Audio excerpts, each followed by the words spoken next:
So it's my great pleasure to introduce David. I'm sure he's well known to many of you in the audience. One quick look at his CV and it becomes very clear why the university was so pleased to offer him a professorship. David obtained his first degree in architecture, and that was followed by a PhD in environmental risk. He then became a lecturer and then a reader at the University of Reading before we were lucky enough to steal him away from Reading to UCL, where he's one of the founding members of the UCL Energy Institute. And David played a tremendous role in helping it grow from 6 people when he arrived to 200 staff and students over about a 4-year period, and where he now has his own research group.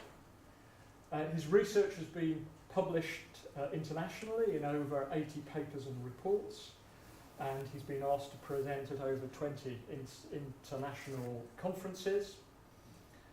He's published in a range of different disciplinary journals, including renewable energy, construction management and economics, climate policy, applied energy, and social science. As a result of all this work that he's done, he's very heavily sought after to give invited talks. He's won or helped win over £23 million of research funding. He's supervised over 14 PhD students and developed a range of new master's modules. He's asked regularly to collaborate and to give advice. He's on the editorial board of Nature Scientific Data and several international energy agency projects. He's a founding member of ASHRAE Group on Occupant Behaviour. He's advised government departments, the Energy Technology Institute, and the London Olympics. I will leave it as a competition for you to decide in what capacity he actually gave advice to the London Olympics. But he also regularly advises industry. So I'd like to invite Professor Shipworth to give his inaugural lecture. Right, thank you, Taj.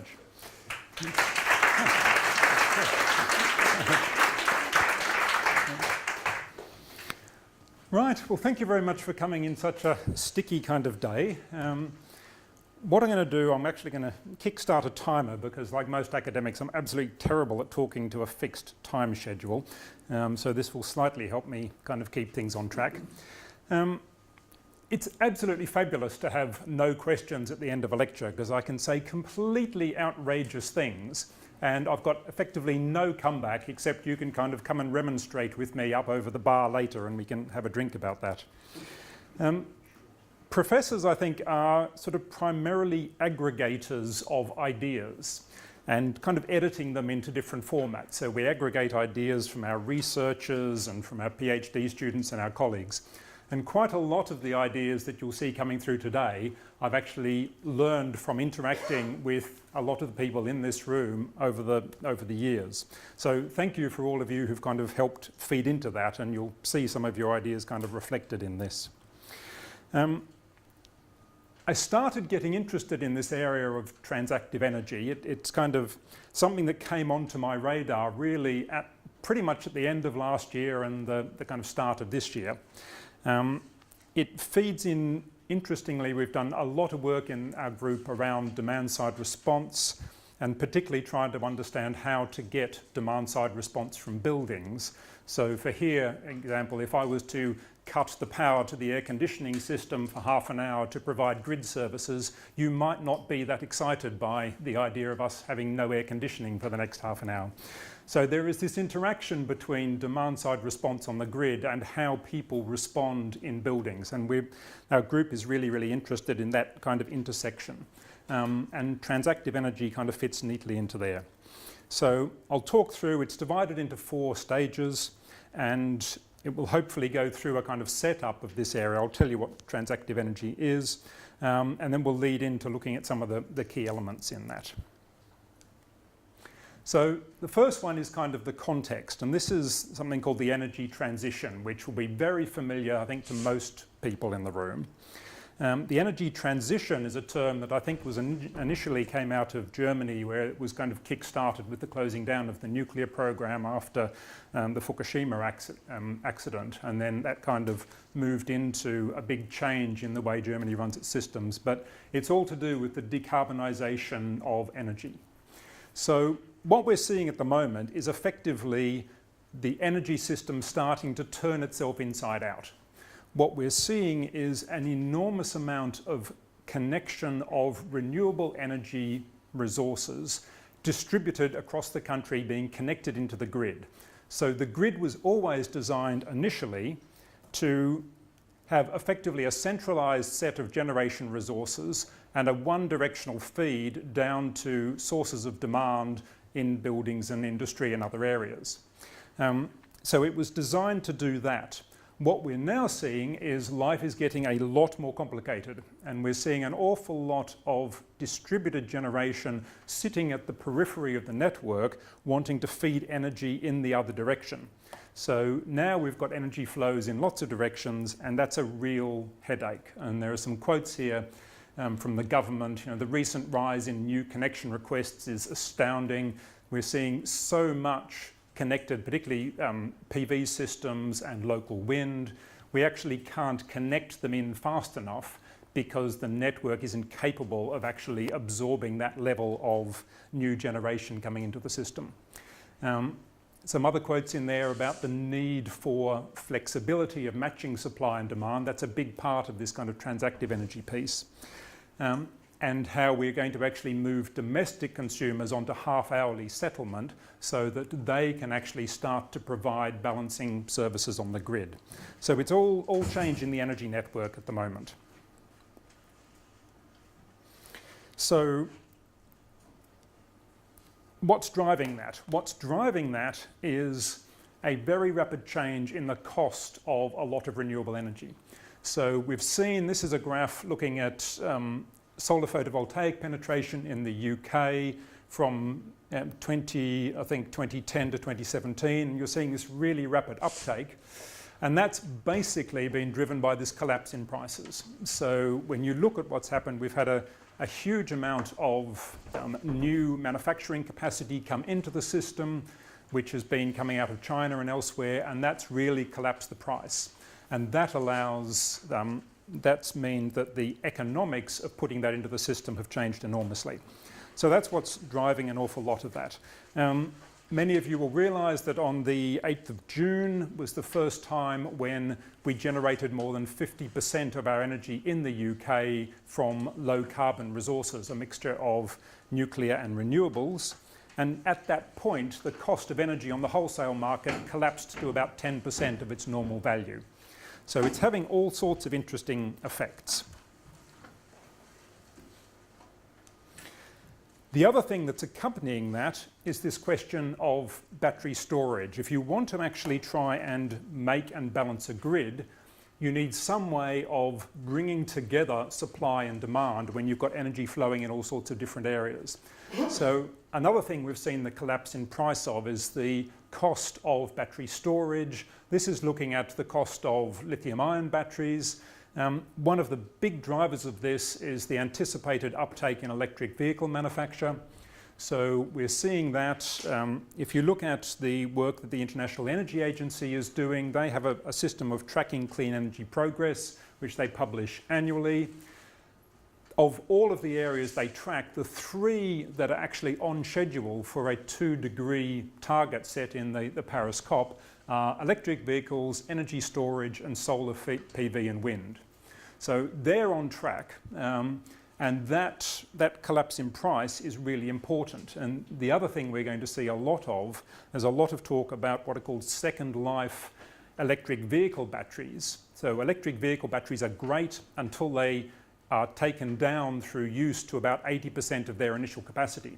Once they get to that level, they're no longer useful in electric vehicles, and then they need to find some other use. And so it's anticipated by around 2025, we'll have a whole swathe of second life electric vehicle batteries coming in, which can find uses in domestic and the lower end of the electricity network, because they've still got a lot of capacity left.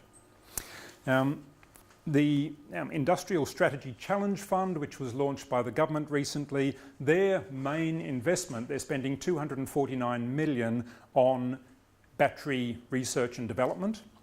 And they want to actually set up, the ambition is to set up a couple of gigawatt scale battery manufacturing plants in the UK. Because the logic of the government is that unless we have a viable battery manufacturing industry in the UK, we can't have a viable automotive industry. So these things are actually what's going to be driving a lot of the reduction in things like battery storage. So if you combine those together, what we're seeing now is a shift away from an emphasis on the need for energy towards really looking at the critical limitation being power. So power is the instantaneous use of energy. Now this comes about because of a whole range of factors. So as we decarbonise the energy system, it's easier to decarbonise electricity than it is to decarbonise our gas supply. So people are looking at converting the heating of our buildings into electricity based and using electricity for transport. So we're seeing a big shift in the electrification potentially for heat and transport. To generate renewable energy is very high capital cost but low operating cost. So it's expensive to build wind turbines and photovoltaic arrays, but once they're up they cost nothing to run virtually. So that changes the balance. Once you've built these things, then you need to use the energy somehow. The generation is intermittent with a lot of renewable technologies. So what that means is that we need to work out that the likelihood of losing the capacity to put power onto the grid increases. So we get this kind of loss of load probability, and there is a risk that with lots of intermittent resources that goes up. So what happens there, once you put in the network itself is ultimately governed by how much power you want to shove through it. So if you want to put an awful lot of power through the network, you need to reinforce your network and your transformers. So all of those things put together means we are starting to move from a shift traditionally on energy towards looking at power, and that in order to minimise the cost, both of generation and transmission, we need to balance that power out and use it when it's available, using storage, or using demand-side response. In recognition of that, the Energy Networks Association just about a week ago published their Open Networks project, where they're actually looking at this challenge that was set to them by Ofgem, which is to change the system from a distribution network operator, which is essentially an engineering capacity, to a distribution system operator, where they're actually supplying the capacity to balance the network out on the periphery of the network. So they're looking at, they've redefined this, and they're looking at distributed energy resources. So a distribution system operator needs to be able to securely operate and develop an active distribution system. And it's critical that we can get distributed energy resources onto that. They have to be a neutral facilitator of an open and accessible market. So they'll be sitting there and actually working out who wants to trade and swap energy on their distribution network. And they want to enable customers to be both producers and consumers. So looking at people either within commercial buildings or residential buildings who want to have generation technologies, being able to sell that to the grid or to sell that to other people, as we'll see as we go through. So this is part of this broader energy transition. This is a slide I've actually stolen from colleagues here, which was developed as part of the Centre for Energy Epidemiology at the Energy Institute. And it's another way of looking at a Gantt chart. So it's a kind of back to front Gantt chart. Usually we have the generation mix coming in from the left and the demand on the right. Here what we're looking at is effectively looking at our generation mix and moving it through to look at how that is used in different ways. So the areas, when we start to think about this concept of transactive energy, and we're talking about bringing together generation and consumption locally in space and time, then this has some great benefits overall. So it gets away from a lot of the traditional system losses where you're taking particularly fossil fuels and converting them through. So there's much less losses in the system, either in energy conversion or in distribution, because you're not piping it over long distances. The second and interesting area where I think this idea of transactive energy helps is this area of unused energy. And it has an interesting couple of effects here, which I'll talk about. One is when you start to match supply and demand locally, particularly in community energy projects with people engaging and trading energy between themselves, you can make arguments that it increases the salience of energy for people. People start to think more about what they're doing, and there's lots of case studies which have shown this to be the case. Also, when you combine that with IoT and automation, you can get rid of a lot of the sort of unused energy, the sort of heating rooms that are unoccupied to temperatures that are higher than necessary, having lights on in other areas. So it really helps in a couple of areas in the overall big picture side of it. So that brings us on to looking at issues of community energy. So the government has had a long program of looking at issues of community energy. It's been going since, I think, about 2011. And there are a range of well-documented benefits from this. So the government did a call for evidence around community energy, and in addition to benefits like potential financial benefits from being able to generate energy and sell it back to the grid, it has community benefits. So it helps build community interaction, it provides skills and education and work experience at a local level, it can create financial benefits.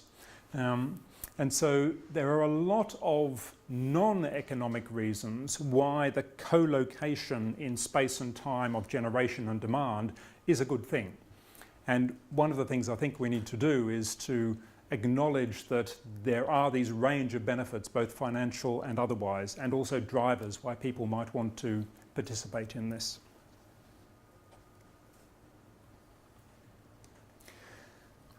This question of salience is an interesting one. So I touched on this, that when we've seen with people who have photovoltaic systems installed in their homes, we've often seen an increase in their interest in the energy they consume. So you get what is called a sort of double dividend. So people start not only to save energy, but they start to want to consume the energy they have generated locally. So they start to think about how they can shift their consumption to match their production. Now, this varies depending on how much people engage it, and a lot of these studies were looking at early adopters, so there are some caveats around that. But I think there's a good argument to make that once we move into what's called community self-consumption, so where you're getting local communities trading energy between themselves, that you can get this increase in salience and engagement in the energy piece. And I think one of the real challenges in this area that we'll come to is how do we design these systems to really engage people at the community level on a whole range of different forms of value. We also need this increase in salience. We've seen it partly through the smart metering program, which is a necessary condition for an awful lot of these kind of community self-consumption models. But that itself is part of this question of raising our awareness of energy and then allowing that to drive sort of consumer engagement.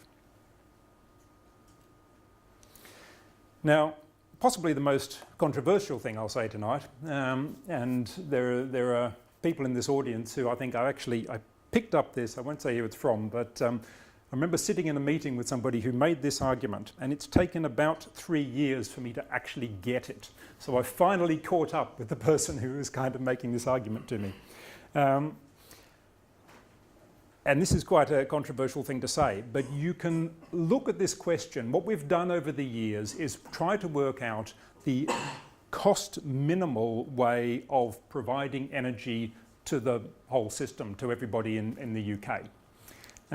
Now, I think you can make an argument that cost minimisation is based on this assumption that energy is energy, and it's all exactly the same, and so the only thing that would differentiate somebody's choice about what energy to go for is the price.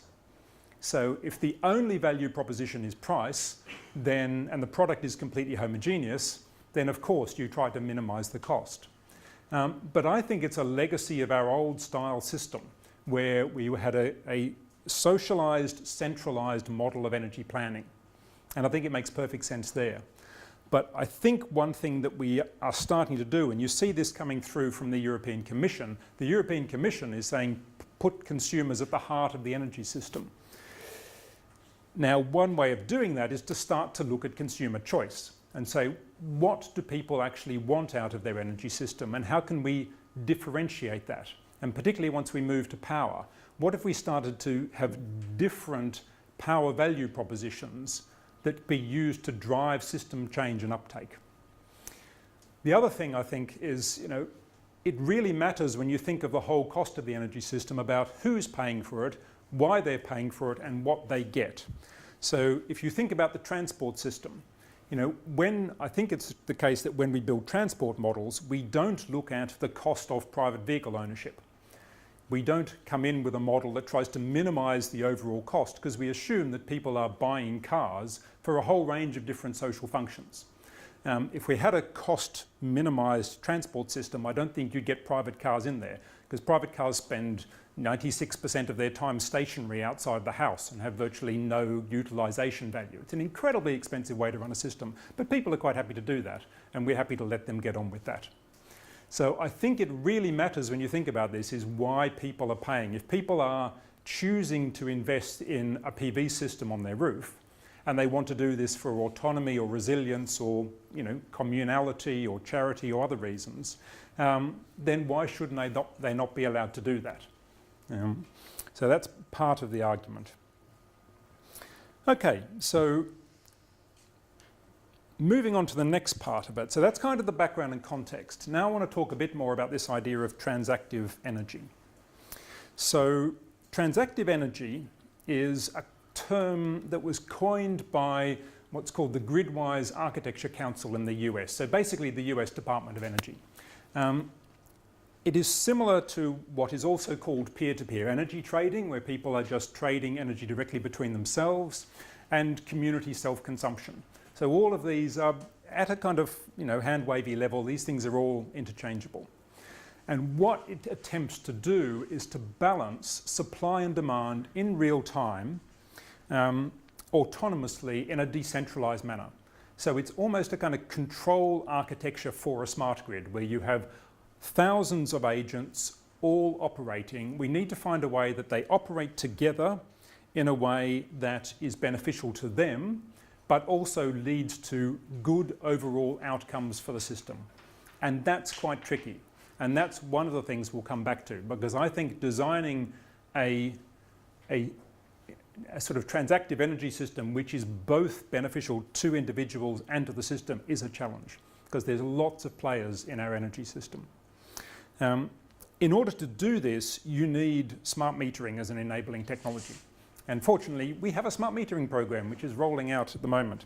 So we're actually laying the groundwork for being able to put together some of these transactive energy models.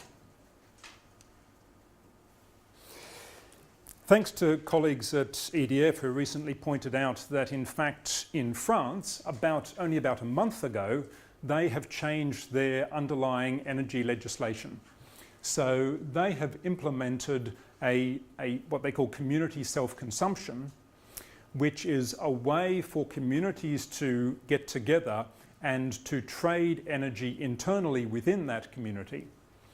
And in fact, they are saying that distribution network operators must facilitate self-consumption operations.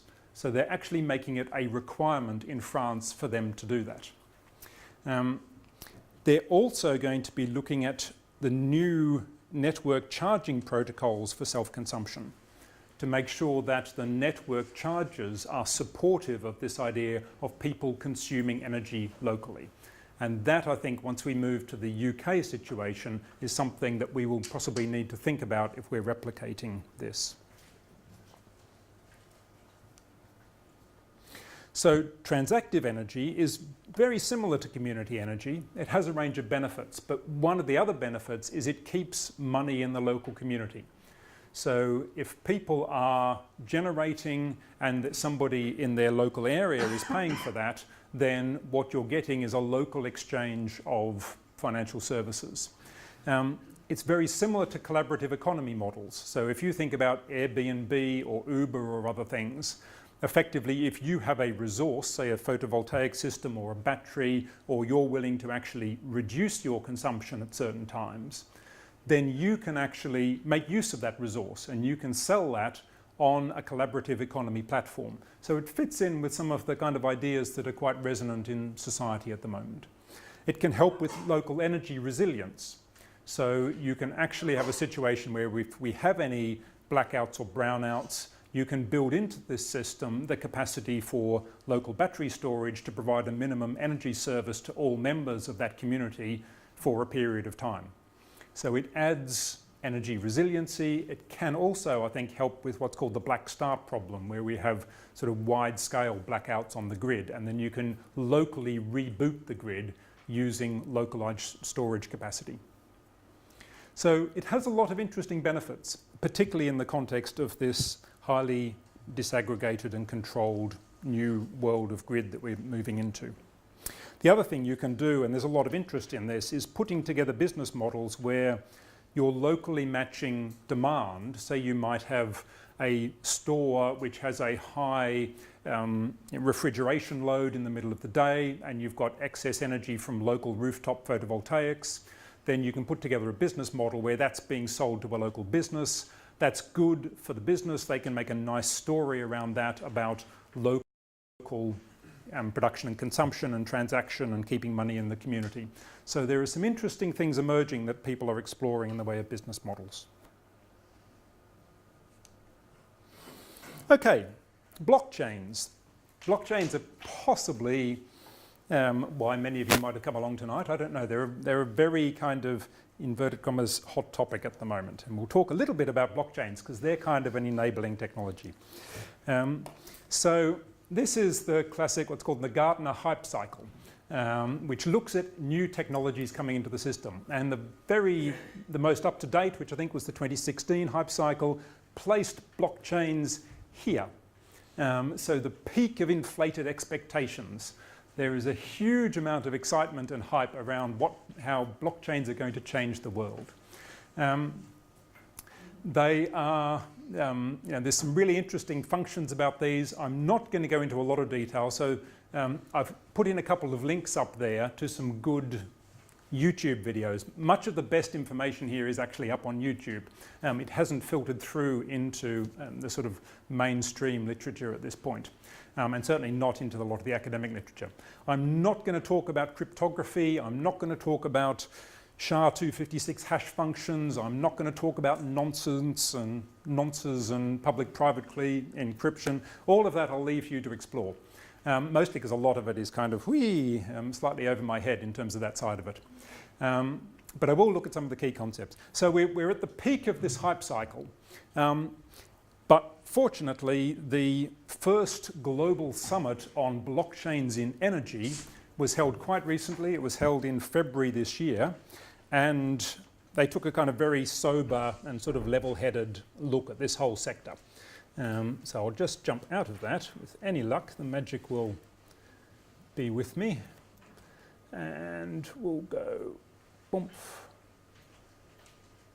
With any luck. We'll get,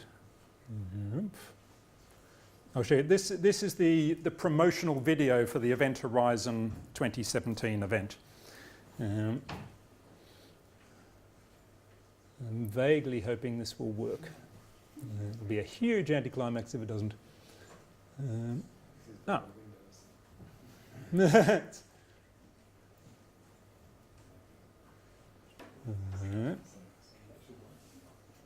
Let me just step out of that, right. I wonder if it'll start if I do that.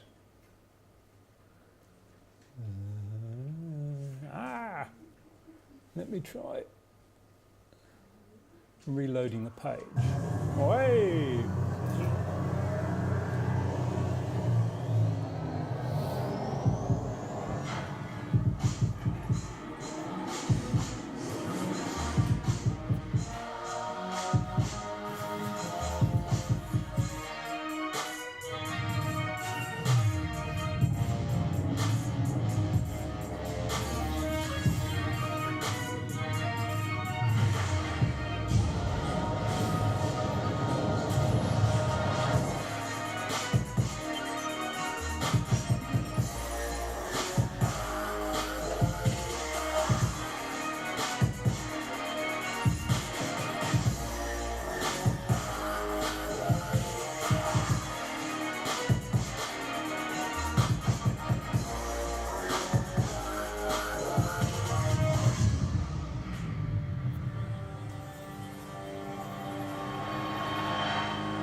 escape out of that before we move on to the next one.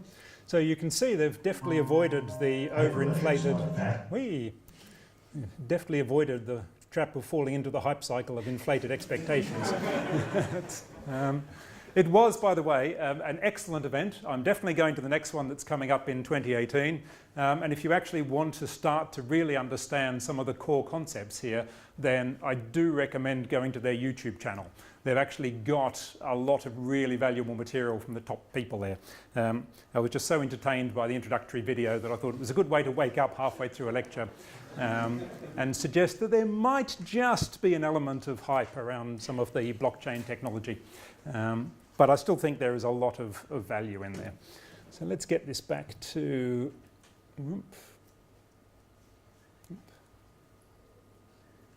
Ta-da! Right, okay, we're back where we were.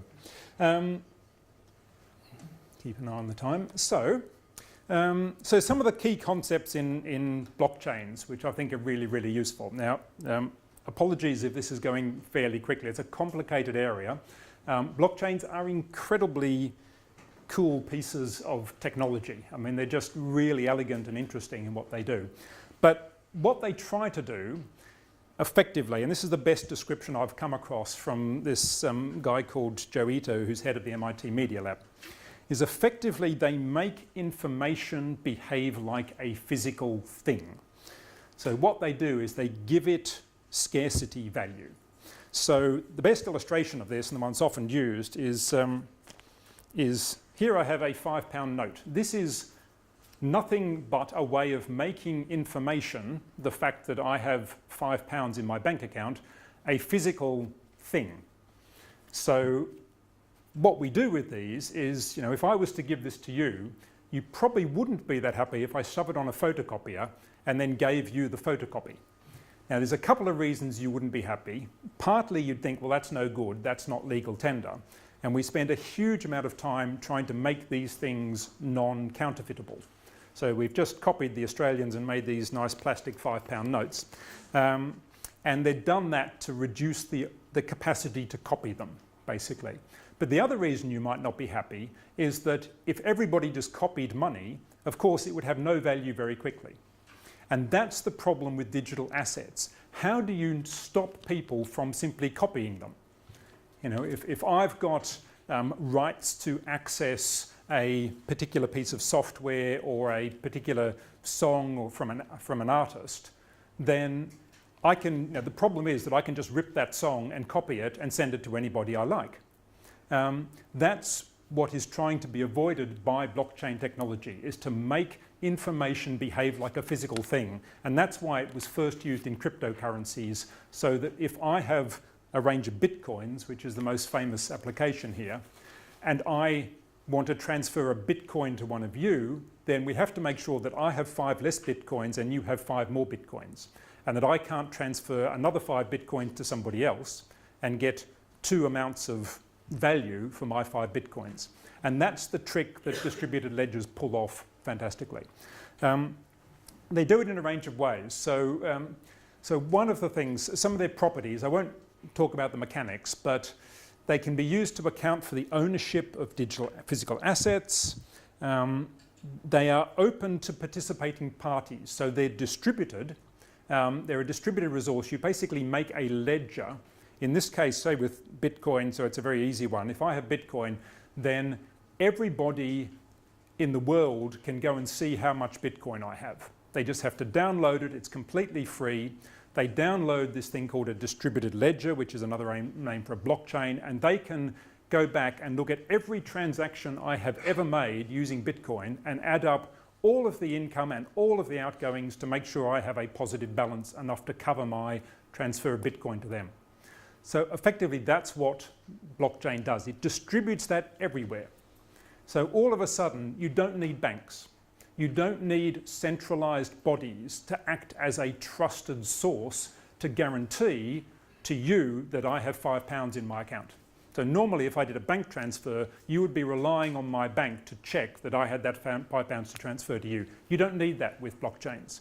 You can go and do it directly. So it's trustless, it's disintermediating, it strips out people in the middle, it's cryptographically secure, So it's very clever on the cryptographic side of it. It can be used, and they sort of, so it has a whole range of properties. The other thing that you'll often hear is what they call these 3 phases of blockchain evolution, which we'll come back to in a little bit. But effectively, the first one is they have cryptocurrencies like Bitcoin, which is the most famous example. There is now something called Ethereum, which is brought in and is one of the main ones being used in the energy area. That allows you to write programs called smart contracts, which means that I can write a contract to sell my energy to you at a certain price, and my contract will sit there as a bit of computer code, and you have your contract, and when the price works, they swap automatically, and it's legally binding. That's really useful. Or you can also use them to control things. So you could have a smart contract that switches off the air conditioning when the price gets to a certain point. So you can use them as a control architecture in buildings in the energy system. There is a third level called decentralized autonomous organizations, or DAOs, which is where you have an entire business which is a virtual entity, a virtual legal entity.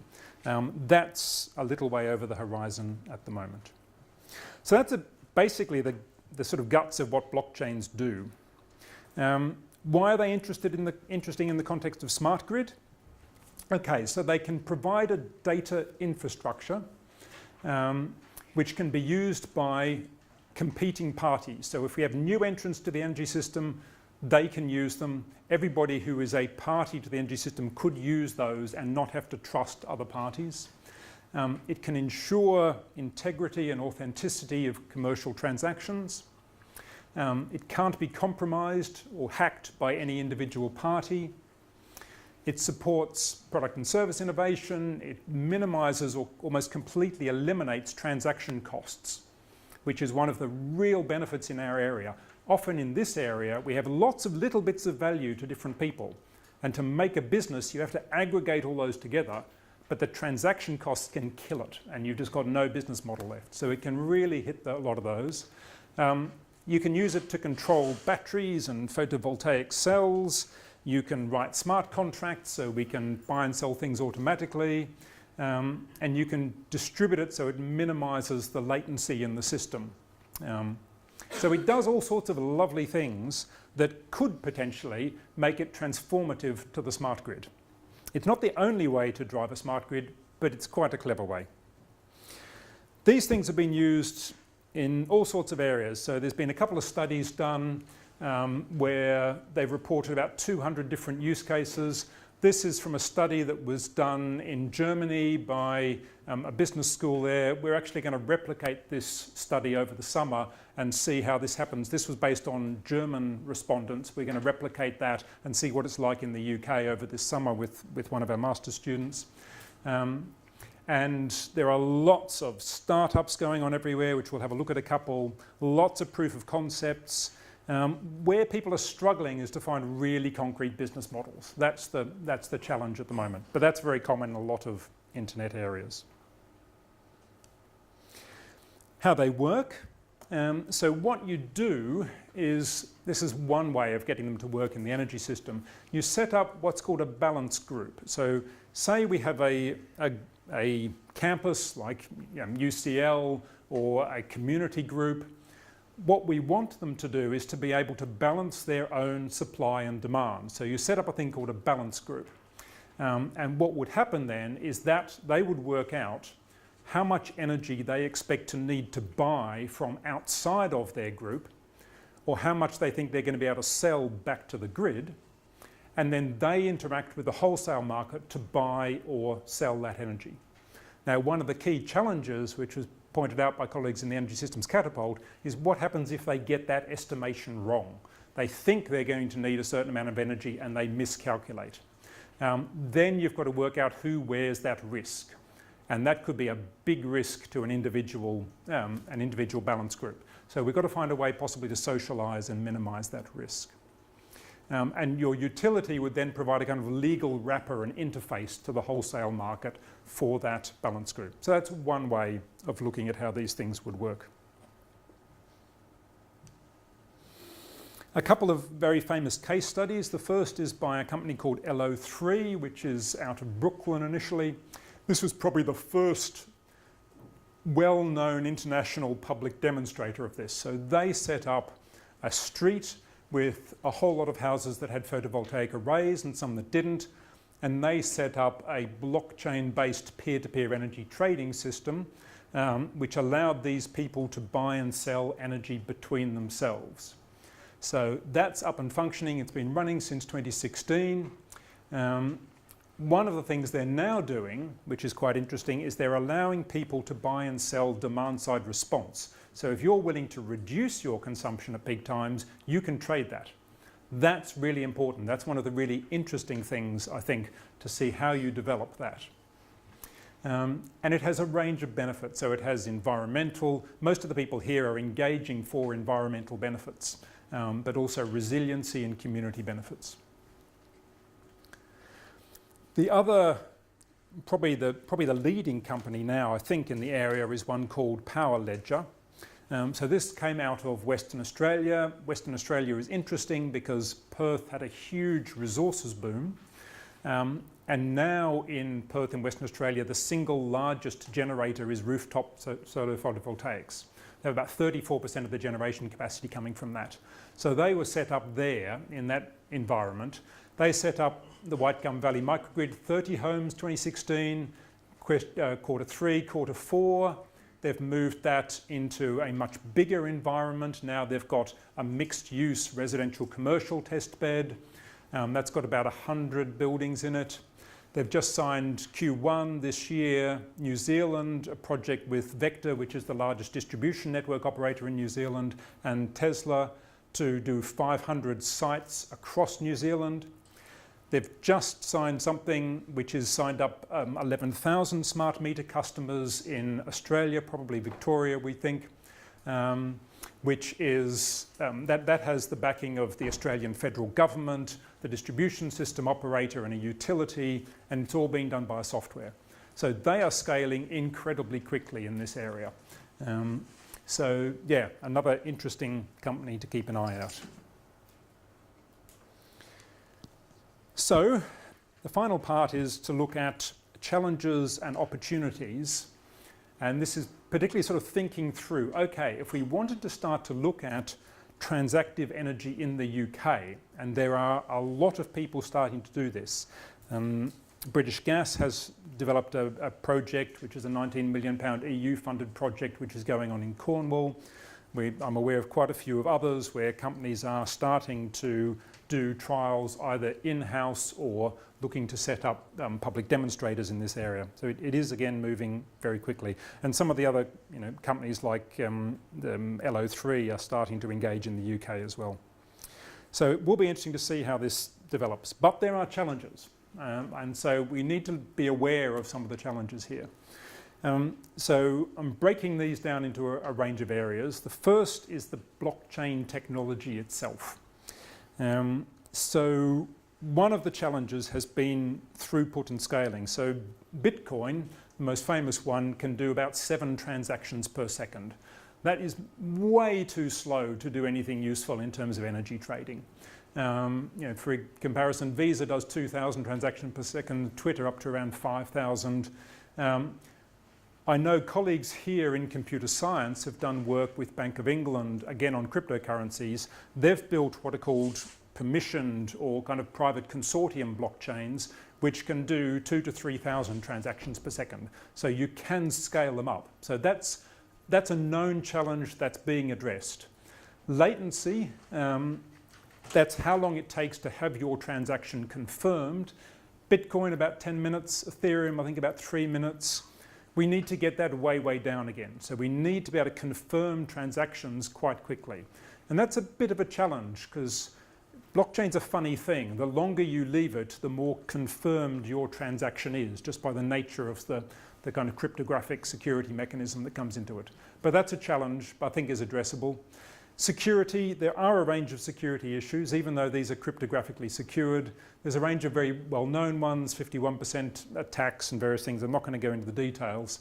But we do need to be aware that security will be an issue, particularly in the context of the smart grid, where you've got lots of sort of elements potentially being controlled at the periphery of the grid with all sorts of different operating systems, often quite out of date. So there could be quite a lot of vulnerabilities. There's call for work on standards. The European Union is now looking at standardization of elements of blockchain technology. There is a group called the Grid Singularity, and I've forgotten the name of it, the Gridwise Energy Council. Somebody will help me out. Thank you, Energy Web Foundation, thanks Molly, who are now looking at trying to use Ethereum as a platform and putting a lot of work into kind of, in a sense, standardizing that. Size and bandwidth, the problem initially with Bitcoin is it chews up huge amounts of both energy to run it, and it's a huge thing to download and use. So we've got to get away from some of those core problems. I think there are, again, solutions to that. Privacy, this is a big one. You can identify the people who are using a blockchain. So that's been shown here and elsewhere. It's, you have to be pretty clever to do it, but you can actually work out who's trading. And so the reason we have a privacy problem, and I think the reason why we'll probably end up using a permissioned blockchain where we have certain people who can run the blockchain but it's not completely public, is that we probably also want to know which smart meter was actually feeding the energy backwards and forwards, because we're going to want to know what generation capacity is behind that. We're going to want to know whether this is coming from a photovoltaic cell or somebody's just hooked up a diesel generator behind their smart meter. So we need to distinguish that. So we need some kind of proof of authority or proof of work. Sorry, not proof. I'm using wrong concepts here. A sort of proof of origin that the energy is actually renewable energy. So we will probably got some problems around dealing with the privacy side of it. Smart contracts. There's a whole bunch of questions around their legal status across different jurisdictions that we need to be worked out. We need to strip out the energy intensity. Mining of Bitcoin is notoriously energy consumption heavy. It uses about the same amount of energy currently as Iceland. But again, there are ways of addressing that. And usability issues. So there's a bunch of challenges there. Energy systems challenges. On the policy side, we're moving from the distribution network operation to the distribution system operator. There will be challenges there, I think, on how we support that transition from a policy perspective. Do we try to integrate this with smart metering and the data and communications company? That's an open question. We may not. I think we probably need to think about restructuring the way we charge for energy. So we actually have a system where the amount of power you use is better reflected in your bill. So currently we have a distribution use of service component, which is a flat charge. That should probably, if you're only taking power from your rooftop and using it locally, why are you paying all of the variable cost component of running the whole grid? There's a fixed cost component you need to pay for, but not the lot. And we should probably think about the tax element reflecting power. Issues about regulations. There'll probably need to be changes to the balancing and settlement codes. There may need to be requirements for some very carefully controlled sharing of customer information between suppliers. We might want to think about firmware upgrades to SMETS meters down the track. There's all sorts of issues there. Business, IoT and cybersecurity is going to be a key one, particularly with lots of assets at the edge of the grid. One of my colleagues, George Dinezes in computer science, talks about what's called securing the entire depth of the network. Don't try and secure the outside, because that will fail. You will get penetrated and have security at all the levels back into the centre. We need customer value propositions in this area. That's something that is still being worked on. And we need to look at using these things for a control architecture for the grid, so that we can actually use them to control photovoltaics and batteries. I'm mindful of running a bit late on time. So key research challenges.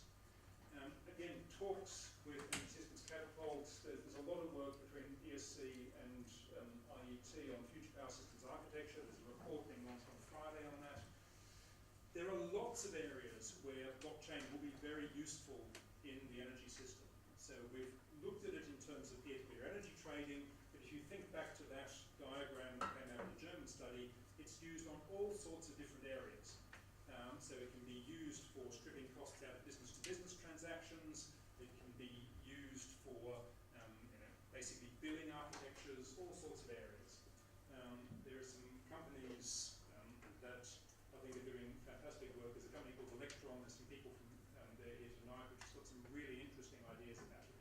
this to strip out the costs of a lot of the intermediaries in the energy system.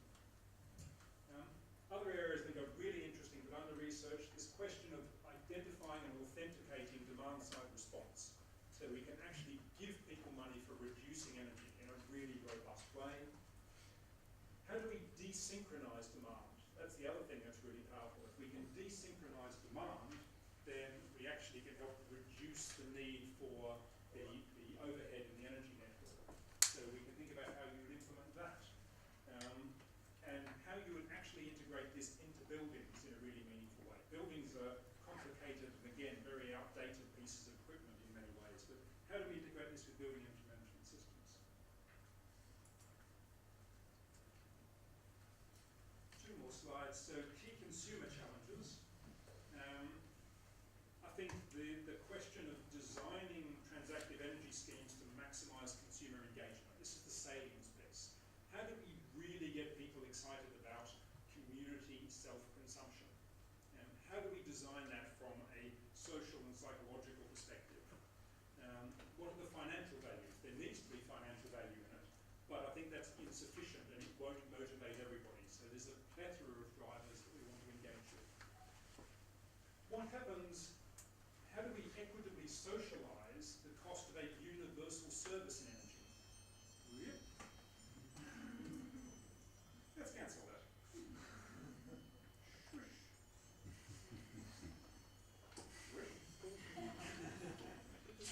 It's on silent.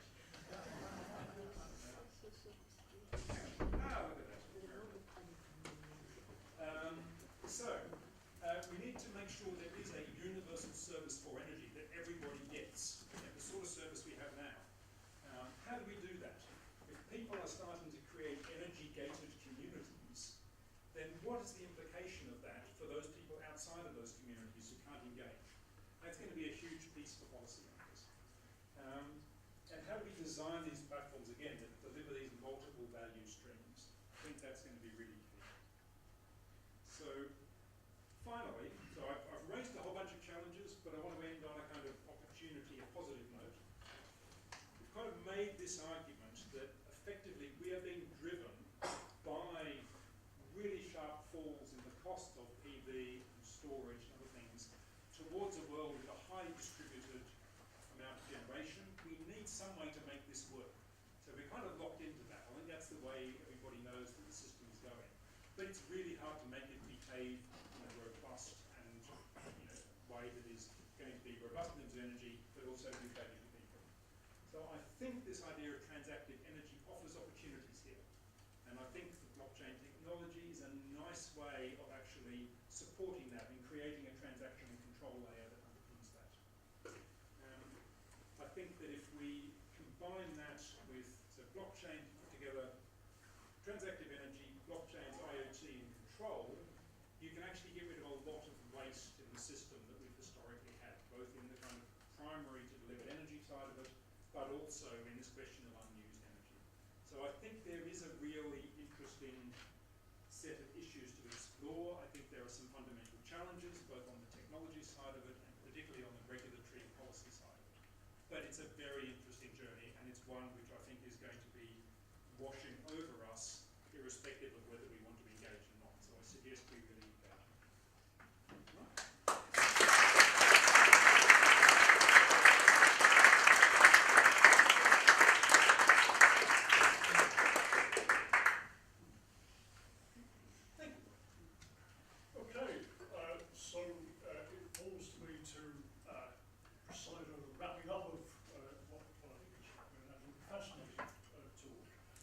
Inaugurals at UCL are subject to just under 200 years of tradition, so sadly no questions. And I know you wanted questions.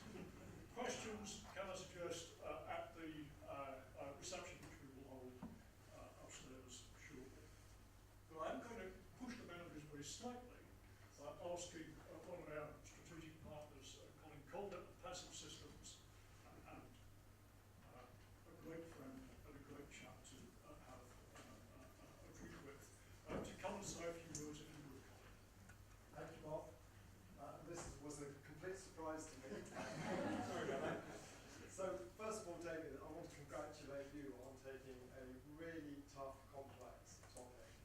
and in 45 minutes presenting it in a really exciting and easy to digest way.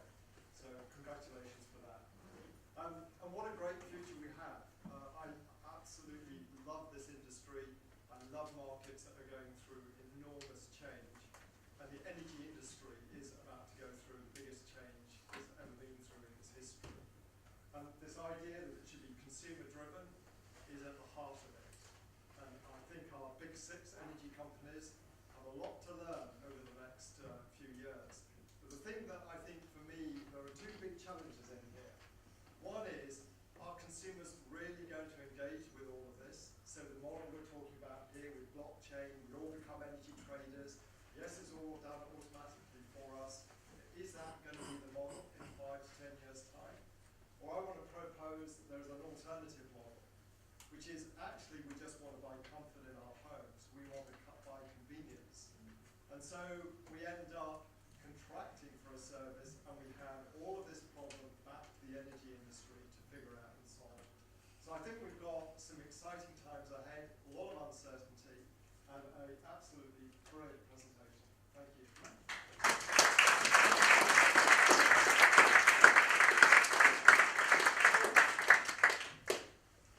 I would like to accept what you said. I find that absolutely fascinating.